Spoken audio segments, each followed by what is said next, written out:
Awaken your spirit, chosen ones. Love doesn't break first, ego does. There are moments in life when truth arrives late, uninvited, and a little too loud, not as an apology, not as a clean confession, but as a quiet realization that something precious was damaged over information that never deserved trust in the first place. This is one of those moments. Somewhere right now, someone who once leaned toward you emotionally is sitting with a strange mix of affection, regret, and irritation they can't quite explain without looking in the mirror longer than they'd like. Here's a grounded fact most people avoid admitting. Studies in social psychology show that once someone emotionally commits to a belief about a person, they're more likely to defend that belief, even when evidence proves it wrong. Not because they hate the person, but because reversing their stance feels like publicly admitting poor judgment. In simple terms, it's easier to hold a grudge than to hold yourself accountable. And yes, the human mind would rather protect its pride than its peace. Very efficient, very unfortunate. This is where love gets messy. Because the feelings didn't disappear when the lies were exposed. They just got tangled up with embarrassment, bruised pride, and that awkward moment when someone realizes they treated gold like a rumor. So now you have affection sitting in the same room as resentment, both refusing to leave, both pretending they don't know each other. The suspense isn't whether they still care. They do. The tension is that they care while knowing they were wrong, and that combination creates emotional whiplash. One minute they want to make things right, the next they're irritated at the reminder of how easily they believed nonsense. Love didn't vanish. It got stuck behind their ego, tapping its foot, waiting to be acknowledged. And the humor in all this? People will triple-check a food menu before ordering, but accept life-altering lies about someone they care about without a single follow-up question. Humans are fascinating like that. This is not a story about betrayal alone. It's about what happens when affection survives misinformation, when truth arrives late, and when making things right requires more courage than falling in love ever did. Number 1. They fell in love with a version of you that was distorted by someone else's mouth. What they loved wasn't fully you. It was you filtered through someone else's bias, insecurity, jealousy, or agenda. That doesn't make their feelings fake, but it does mean their foundation was unstable from the start. When information about a person is handed down instead of experienced firsthand, the mind fills in gaps with assumptions. Those assumptions slowly become emotional facts, even when they're wrong. So the attachment grows, but it grows crooked. They connected to a narrative, a version of you shaped by tone, timing, exaggeration, and omission. Small details were likely twisted into character flaws, silence was framed as intention, and boundaries were repackaged as arrogance or secrecy. Over time, they didn't realize they were reacting to a story instead of a human being. And once emotions attach, the brain stops double-checking the source. Love makes people careless with verification. This is why the grudge exists now. Not because you did something unforgivable, but because the truth shattered the image they defended. They invested emotionally in a false version of events, and walking that back feels humiliating. It's uncomfortable to admit you loved someone while simultaneously misunderstanding them. It makes people feel foolish, exposed, and easily influenced. There's also grief involved. They're mourning the version of the relationship they thought they had. Even if it never truly existed, it felt real to them. Letting go of that illusion hurts, and instead of placing that hurt where it belongs, on the lies or on their lack of discernment, it often lands on you as resentment. What complicates everything is that when they finally see you clearly, the feelings don't disappear. In fact, they often deepen. Now they're stuck, loving the real you, while carrying regret for how they treated you based on misinformation. That internal conflict turns into tension, distance, or passive anger. So yes, they want to make it right. But first, they have to accept that what they fell for wasn't fully you. And admitting that means admitting they allowed someone else to think for them. Number 2, the grudge isn't against you. It's against their own embarrassment. Most people don't realize that when someone holds a grudge, it's rarely directed purely at the other person. What fuels their anger is the awkward, burning feeling of embarrassment inside themselves. They believed lies, acted on assumptions, and defended positions that now look completely unjustified. Their pride took a hit, and their sense of judgment feels exposed. That internal discomfort has to land somewhere, so it often lands on you. You become the target, not because you caused the original problem, but because you're the visible reminder of their misstep. Embarrassment is powerful because it's wrapped in self-judgment. They replay moments where they doubted you, repeated misinformation to others, or let feelings guide them without verification. Each replay stings, and each sting demands an emotional response. That response is what looks like a grudge, but underneath it is shame, guilt, and a quiet but relentless self-rebuke. They might talk tough, act distant, or even lash out, but the truth is they're wrestling with themselves more than with you. The grudge is a shield. Acting resentful gives them a sense of control over a situation that made them feel foolish. By projecting anger onto you, they can convince themselves they're justified, that the problem isn't their misjudgment, but your actions. It's a clever, though flawed, mental shortcut. They are trying to protect their ego while navigating feelings they don't fully understand. What makes this even more complicated is that love is still involved. They don't stop caring just because embarrassment exists. That mix of affection and shame becomes messy, confusing, and hard to navigate. They might want to make amends, but struggle because admitting the truth of their embarrassment would mean exposing themselves fully, something humans rarely do without fear. Ultimately, the grudge is not a reflection of your worth or mistakes. It's a mirror of how uncomfortable they are confronting their own misjudgment. Understanding this shifts the dynamic entirely. You realize they're battling themselves, and every harsh word or cold shoulder is an echo of internal struggle rather than a verdict on you. Number 3. They defended the lies because admitting the truth would collapse their pride. One of the hardest things for someone to do is admit they were wrong about something that mattered deeply to them, especially when emotions were involved. Pride isn't just arrogance, it's a psychological safety net. When someone falls for lies about a person they care about, their mind doesn't immediately hit error. Instead, it doubles down.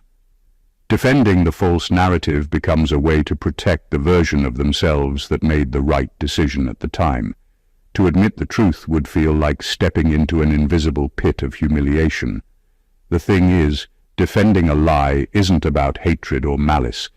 It's about self-preservation. Their ego builds walls around their actions, creating stories that justify why they doubted, why they believed, why they reacted the way they did. Each justification keeps them from facing the uncomfortable reality that they misjudged someone they loved, someone who didn't deserve the doubt. Letting go of that wall means exposing vulnerability they weren't ready to show. Pride is tricky because it disguises itself as righteousness. They can genuinely believe they were protecting themselves, protecting you, or even protecting the truth as they saw it. Meanwhile, every defensive action, every lingering grudge, is a symptom of internal conflict, a battle between their ego and their heart. Their heart knows they were wrong, but the ego refuses to kneel. This tension creates a strange emotional cocktail, guilt, affection, frustration, and fear all mixed together. It's exhausting for them and confusing for you. They might try to reconcile, but their pride slows the process. They can't just apologize. They have to first convince themselves that doing so won't make them look weak or foolish. Ultimately, the grudge is a byproduct of this ego trap. They're stuck between wanting to make it right and fearing the collapse of the self-image they've protected for so long. Understanding this makes their behavior less personal and more human. It's not a judgment on your worth. It's the evidence of how complex and fragile human pride can be when it clashes with love and truth. Number 4. Their anger is the aftermath of loving you without knowing you. There's a strange kind of pain in realizing that someone loved a version of you that never truly existed. Their emotions weren't misplaced. They were real, intense, and genuine. But the object of that love was a story shaped by half-truths, gossip, and misunderstanding. When they finally confront the reality, the love they felt collides violently with the lies they believed. That collision doesn't create peace. It sparks anger, frustration, and a deep, lingering sense of betrayal, not toward you, but toward the situation they allowed themselves to fall into. This anger is not random. It's the aftermath of emotional investment built on shaky ground. They trusted information instead of experience, leaned into stories instead of seeing your actions, and let perception guide their heart. And now, when truth arrives, their mind scrambles to reconcile feelings that were never fully informed with a reality they can't ignore. The result is confusion masquerading as resentment. It's also a reflection of self-betrayal. They allowed themselves to feel so deeply, yet they feel foolish for being misled. Loving someone without knowing them fully is like planting a tree in rocky soil. It grows, but it struggles, bends, and sometimes breaks under its own weight. The frustration they express isn't hatred toward you. It's disappointment in how easily they were influenced and in the time they lost defending assumptions instead of understanding reality. And yet, love remains. Even amid the grudge, the affection persists, tangled with guilt and irritation. That mixture is uncomfortable, raw, and hard to navigate for both sides. They might want to make amends, but anger complicates the path, making every interaction a test of patience and humility. This kind of anger is rooted in realization, not rejection. It's proof that their heart was involved all along, even if their judgment wasn't. Understanding this shifts the perspective entirely. What appears as hostility is actually a human struggle with the consequences of loving blindly, and the first step to healing is acknowledging that love never disappeared. It simply became complicated by truth. Number 5. They want to make it right, but only if it doesn't expose them. There's a delicate, almost invisible line that people walk when they want to fix a situation without fully owning their role in it. In this case, someone in love with you feels the weight of past lies and misjudgments, and part of them desperately wants to make amends. But another part, often the louder, more stubborn part, is terrified of exposure. They want reconciliation, but they want it on their terms, a version of making it right that doesn't require showing the cracks in their armor. This creates tension because their desire for repair collides with their fear of vulnerability. To truly fix things, they would need to admit mistakes, confront embarrassment, and lay bare the ways they allowed misinformation to shape their feelings and actions. That's not easy.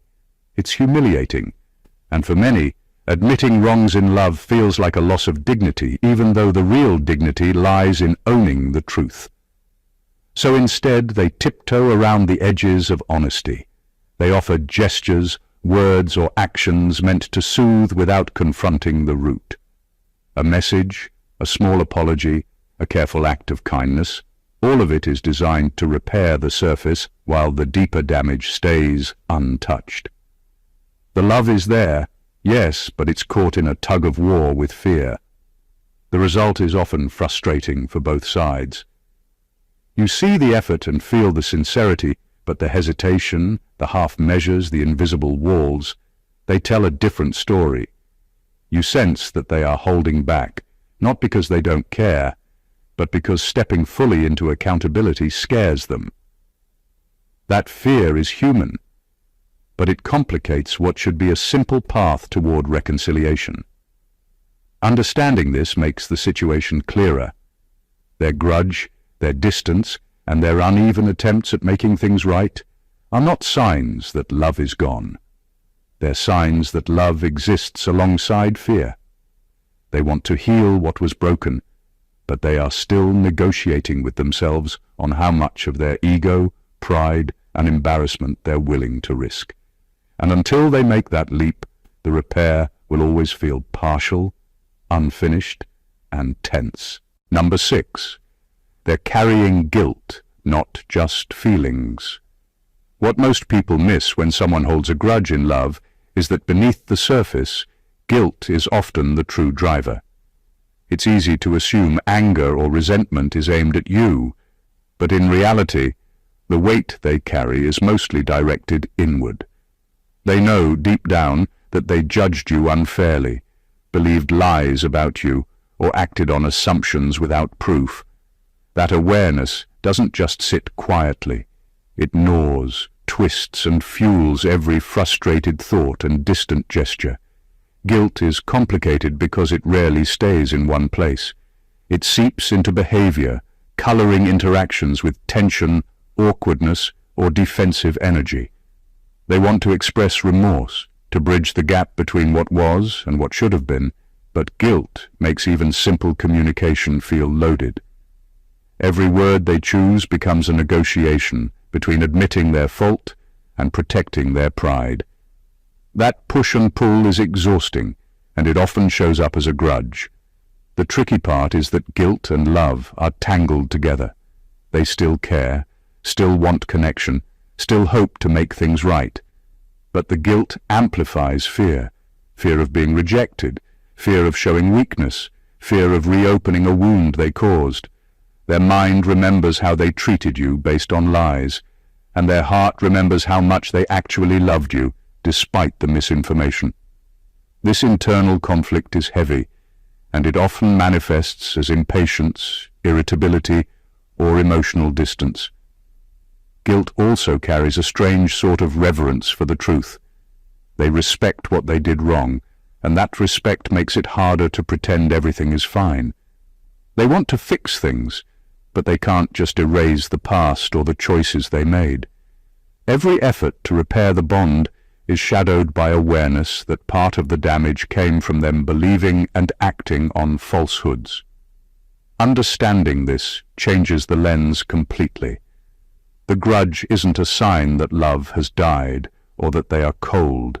It's proof that they are human, aware, and wrestling with the consequences of their misjudgment. What you see as distance is often their way of carrying guilt while trying to figure out how to honor both the truth and the love that still exists. Number 7. They are haunted by how easily they turned against you. There's a quiet kind of torment that comes when someone realizes how quickly they doubted the person they loved. They believed lies, repeated assumptions, or accepted narratives about you without hesitation. And now that truth has emerged, the memory of their own readiness to judge stings like a wound that never fully heals. This haunting isn't loud or dramatic. It's subtle, lingering in the corners of their mind every time they think about what happened, every time they remember how easily they allowed misinformation to dictate their feelings. The haunting comes from self-reflection.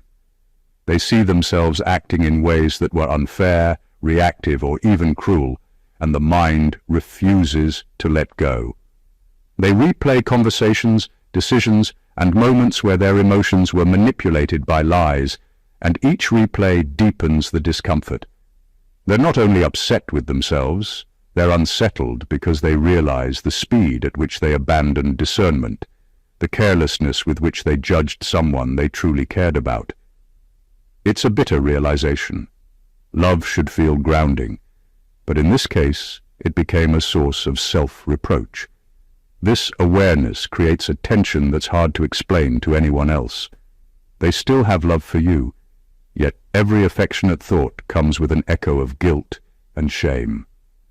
They're torn between wanting to make amends and fearing that any move might not fully undo the damage caused by their initial judgment.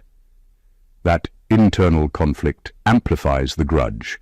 They are, in a sense, punishing themselves by keeping distance or showing coldness, as if enduring the discomfort is a way to atone.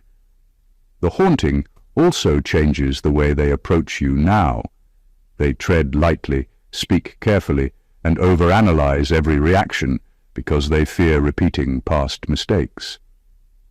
What you see as hesitation or frustration is actually the nervous energy of someone learning, the cautiousness of someone who once moved too fast in doubt.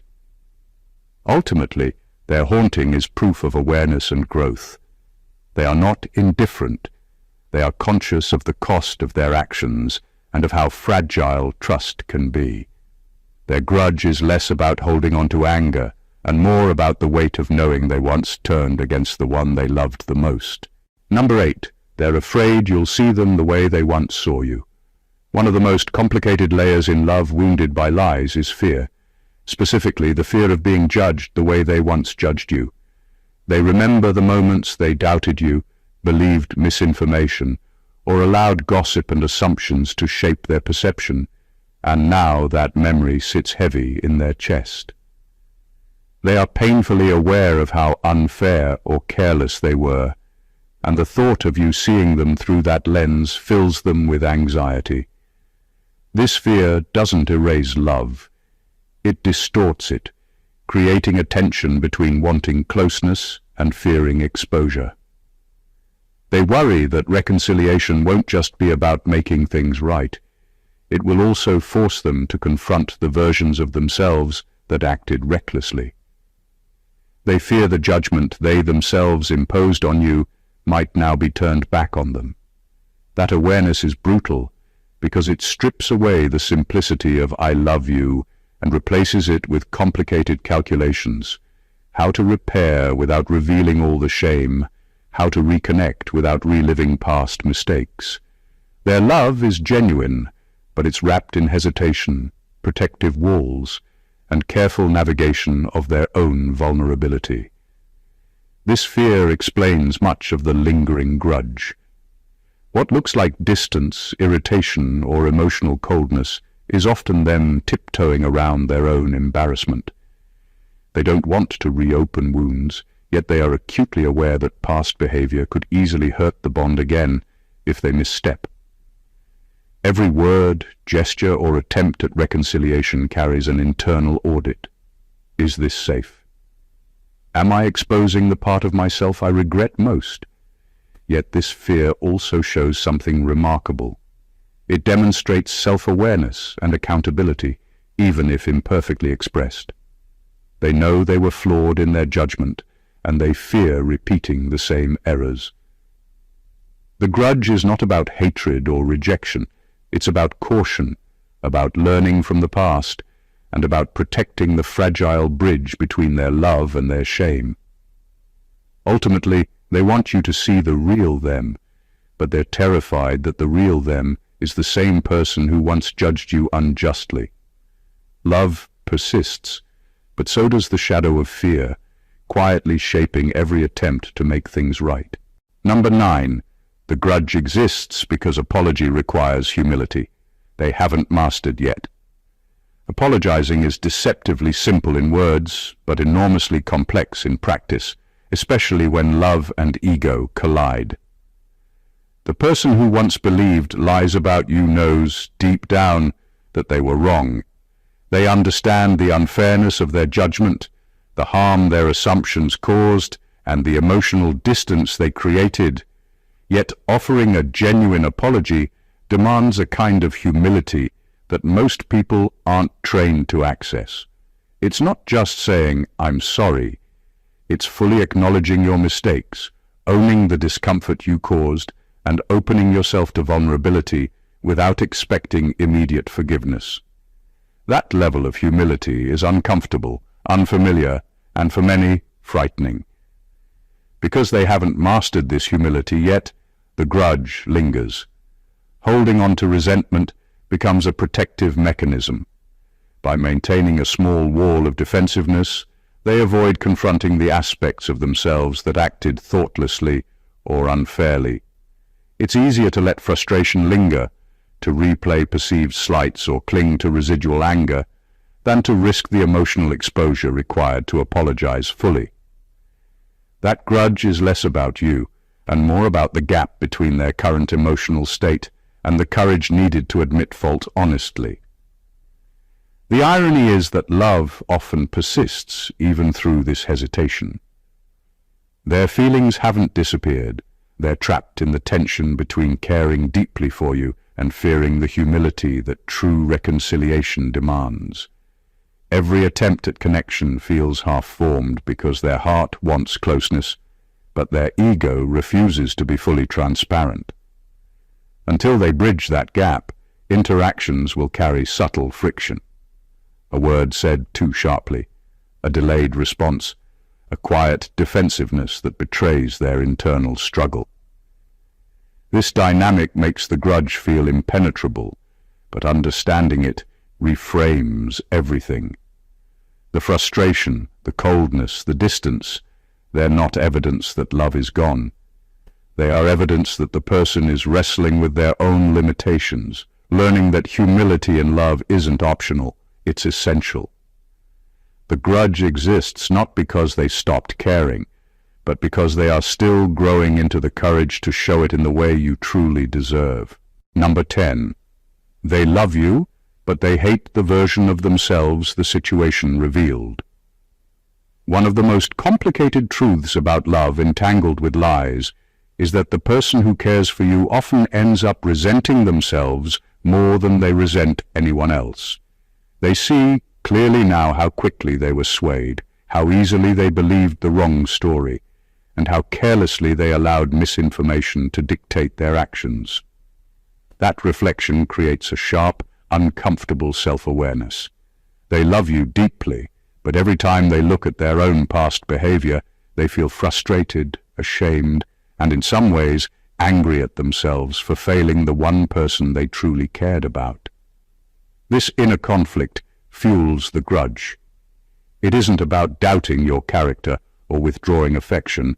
It's about wrestling with their own mistakes and the gap between who they want to be and who they acted as. They remember their misjudgments vividly, the words said, the moments of doubt, the assumptions they made, and those memories sting. That version of themselves, one that acted without clarity or fairness, becomes an enemy they can't ignore. The struggle is subtle but powerful. Every attempt to reconcile is shadowed by the discomfort of seeing the person they once were reflected back at them. They want to bridge the gap with you, to make amends and restore connection, but doing so requires acknowledging the parts of themselves they despise. That is exhausting, and often easier to process through frustration, defensiveness, or a lingering grudge than through immediate, full transparency. Love remains at the core, but it is complicated by self-judgment. They are navigating two powerful currents, the desire to care for you and the discomfort of confronting their own flaws in how they handled the situation. Every step toward reconciliation becomes a negotiation with themselves, balancing vulnerability with the fear of reliving the embarrassment of their past actions. Understanding this changes everything. The grudge isn't a reflection of diminished love. It's proof that love exists alongside self-awareness and accountability. They are not angry at you. They are struggling with the version of themselves that hurt someone they could not afford to lose. And that tension makes their journey toward making things right both fragile and deeply human. Number 11. They're waiting for a moment that lets them fix things without fully confessing. When someone loves you but has been misled, there's often a quiet hesitation in their attempts to make things right.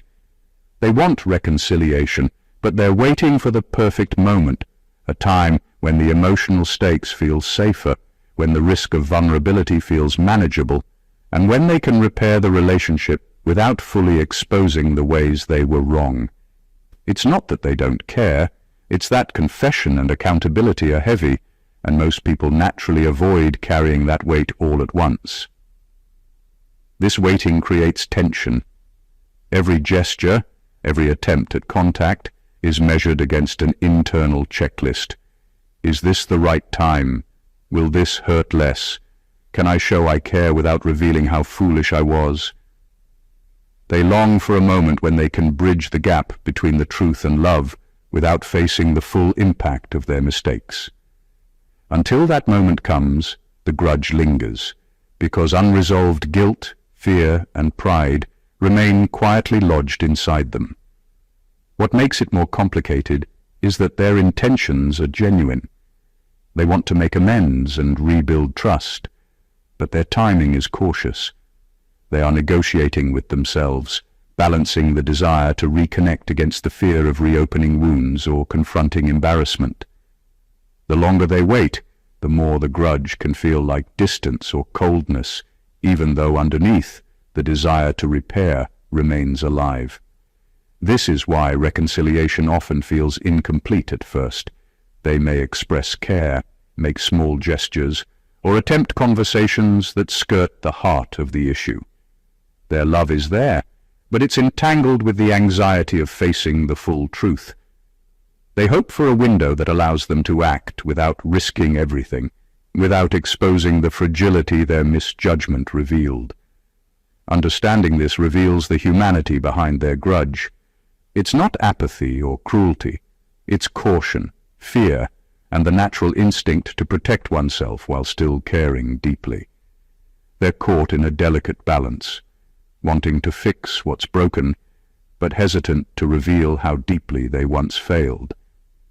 Their grudge is a reflection of that internal struggle, a pause before the leap toward honesty, love, and genuine reconciliation. Number 12. Their heart knows the truth. Their ego is still negotiating. When someone loves you but has been caught in lies, there's a powerful tension between what they feel and what they allow themselves to express. Deep down, their heart has already recognized the truth. You were never the person those stories painted you to be. Their emotions, the connection they felt, and the bond they've built all point to the reality of who you are. Yet their ego, stubborn and protective, hasn't fully caught up. It's negotiating, debating, and hesitating, trying to protect pride, avoid embarrassment, and preserve the version of themselves that acted decisively when they first believed the false narrative. This negotiation is what fuels the grudge. Their love hasn't disappeared. It's alive and vibrant, but it's weighed down by the friction of self-consciousness. Every time they interact with you, part of them wants to bridge the gap, to show understanding, and to make things right.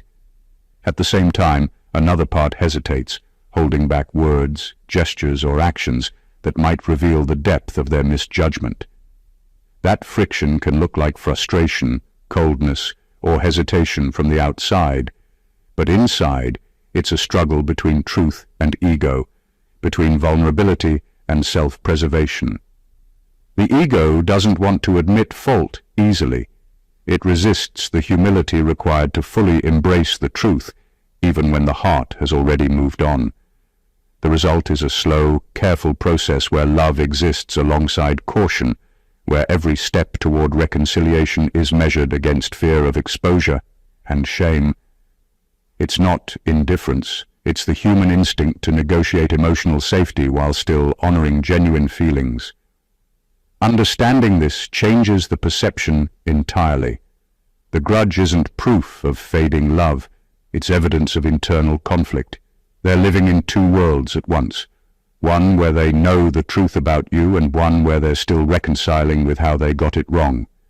Their heart points them toward healing, toward repair, and toward authenticity, but their ego is still learning how to surrender. Recognizing this tension explains why the path to reconciliation is uneven, why gestures feel hesitant and why patience is often the bridge between love restrained by ego and love fully expressed. Number 13. They didn't lose you. They lost control of the narrative. One of the hardest truths for someone to face is that the grudge they hold often comes from losing control, not losing love. They believed stories, accepted lies, and let assumptions shape their perception of you. In doing so, they became invested in a version of events they could manage, a narrative they could defend. They thought they were in control of how the story unfolded, how they saw you, how others saw you, and how their relationship with you developed. When the truth emerged, that sense of control evaporated. The narrative they clung to crumbled, leaving them feeling powerless, exposed, and, yes, resentful. This is why the grudge is so persistent. It's less about hating you and more about grappling with the dissonance between the story they believed and the reality in front of them. They're haunted by the fact that they were operating in a world of illusion, making choices and forming judgments as if they understood the truth, only to discover that the truth had been quietly moving around them all along. That loss of control is unsettling. Humans are wired to resist vulnerability, and when the rug is pulled out from under their carefully constructed perceptions, discomfort often masquerades as anger. Even though they still care, their love is tangled with the frustration of realizing they can't dictate the story anymore. Every effort to reconcile is colored by caution, because they're navigating not just the truth about you, but the truth about how easily they allowed themselves to be misled. They want to fix the relationship, but the uncertainty of the narrative, the fact that they no longer have the power to frame it in their favor, creates tension. This perspective reframes their behavior entirely. The grudge is not a reflection of fading love, indifference, or cruelty. It's a response to losing control over a story they invested in emotionally, a story that gave them a sense of security and understanding. Once they accept that the narrative is no longer theirs to manipulate, once they surrender the need for control, the path toward honesty, repair, and genuine connection becomes clearer. The grudge fades, not because love disappears, but because the struggle to reclaim control finally ends. Number 14. Making it right means facing the damage, not just reopening contact. Love isn't repaired by words alone, gestures alone, or even by showing up after a long silence. True reconciliation demands something far deeper, facing the damage that was done. Someone who loves you but has been misled might want to reconnect quickly, hoping a conversation, a message, or a smile can erase the hurt. But the real work lies in acknowledging the full impact of their actions and the lies they believed. Every word they spoke, every judgment they made, and every assumption they acted on created ripples, and those ripples affect more than feelings. They shape trust, security, and the foundation of the relationship. Reopening contact without addressing the damage is like painting over cracks in a wall. It might look whole for a moment, but underneath, the structural weaknesses remain. They have to confront the moments where they doubted you unfairly, the times they let misinformation dictate their actions, and the ways those actions may have wounded you. That confrontation isn't easy. It requires humility, courage, and honesty, all of which can feel threatening to the ego. Yet it is the only way to bridge the gap between love that remains and the pain that lingers. Facing the damage also means listening without defense. It's about hearing how their mistakes impacted you, accepting it fully, and resisting the urge to justify past actions. They must step into the discomfort and resist the temptation to minimize what happened. Only then can repair be genuine. Only then can love move from complicated tension into clarity, trust, and deeper connection. This process transforms a grudge into growth. It shifts the focus from blame and avoidance to understanding and accountability. Love remains intact, but it becomes tempered with respect, awareness, and maturity. What seems like a challenge is actually an opportunity, the chance to rebuild not just a connection, but a bond that is stronger because it has survived honesty and truth.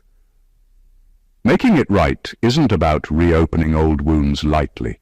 It's about stepping fully into responsibility, facing the damage head-on, and proving that love can endure not just feelings, but the consequences of misunderstanding, lies, and human imperfection. Conclusion. What we've uncovered is that love isn't simple, and healing isn't a straight line. When someone in love holds a grudge over lies, it's rarely about you. It's about pride, embarrassment, fear, and the struggle to reconcile who they were with, who they know you truly are. They fell for a version of you distorted by false stories, and now they're wrestling with guilt, shame, and the fear of exposing their mistakes. Every grudge, hesitation, or cold shoulder is a reflection of internal conflict, a battle between the heart that knows the truth and the ego that still hesitates. Making things right requires courage, humility, and honesty. It's about facing the damage, owning misjudgments, and stepping into vulnerability without shortcuts. Love alone isn't enough. It must meet accountability, self-reflection, and the willingness to repair what was broken. The truth is messy, but within that mess lies growth, deeper connection, and the chance for a love that isn't just felt, but proven through action. At the core, this is a human story. It's about the struggle to love correctly, the struggle to forgive ourselves for failing, and the struggle to rebuild bonds stronger than misinformation, ego, or pride. Understanding these layers changes the way we see grudges. They aren't walls against us. They're mirrors reflecting the human struggle to align heart, mind, and action. When both sides step into truth, the path from tension to trust becomes clear, and love not only survives, it thrives. If this resonated with you, don't forget to hit that subscribe button for more deep insights. Share your thoughts in the comments, like this video if it gave you clarity, and share it with someone who needs to hear the truth about love, trust, and human complexity. Let's grow, learn, and uncover these truths together. Stay awakened, chosen ones.